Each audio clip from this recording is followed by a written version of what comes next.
Прибежиштето на праведниците. А душите на праведниците се во Божја рака, до нив нема да се допре никаква мака.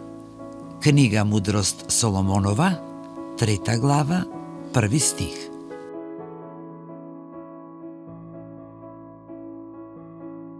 Овој библиски цитат не потсетува дека и кога животот изгледа тежок и исполнет со страдања, постои длабока вистина дека добрината не пропаѓа.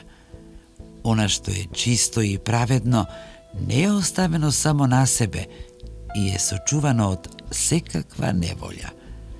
Затоа, да се стремиме кон праведност и добрина, знаејќи дека вистинскиот мир не зависи од околностите, туку од довербата во она што е вечно и непроменливо. А душите на праведниците се во Божја рака, до нив нема да се допре никаква мака. Книга Мудрост Соломонова, 3 глава, 1 стих.